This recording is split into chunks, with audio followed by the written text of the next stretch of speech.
Hi guys, బాగున్నారా? మేమైతే చాలా బాగున్నాం. ఇప్పుడైతే నేను లెమన్ జ్యూస్ అయితే ప్రిపేర్ చేసుకుంటున్నాను. ముందుగా కావాల్సినవి ఏంటివంటే షుగర్, లెమన్, సాల్ట్.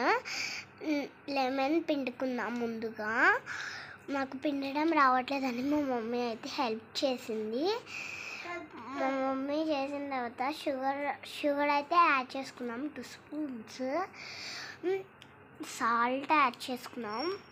కొంచెం సాల్ట్ యాడ్ చేసుకున్న తర్వాత వాటర్ అయితే పోసుకుందాం. వాటర్ ఫినిష్ అయిన తర్వాత మిక్సింగ్ అయితే చేద్దాం. మిక్స్ చేసిన తర్వాత తాగేసేయడమే.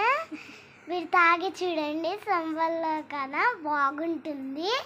ప్లీజ్ తాగి చూడండి, చెప్తున్నాను కదండి. చెప్తే తాగకుండా ఉంటే బాగోదు కదండి. తాగండి, బాడీ అయితే చల్లగా ఉంటుంది. నేనైతే ఐస్ క్యూబ్స్ వేయడం మర్చిపోయాను. చాలా బాగుంటుంది. మీకు కూడా కావాలనుకుంటే ఐస్ క్యూబ్స్ అవైతే యాడ్ చేసుకోండి. బాగుంటుంది, బాడీ చల్లగా ఉంటుంది. సమ్మర్లో అయితే ఖచ్చితంగా వీడియో నచ్చితే లైక్ చేయండి, షేర్ చేయండి, కామెంట్ చేయండి, సబ్స్క్రైబ్ చేయండి, షేర్ చేయండి. బాయ్.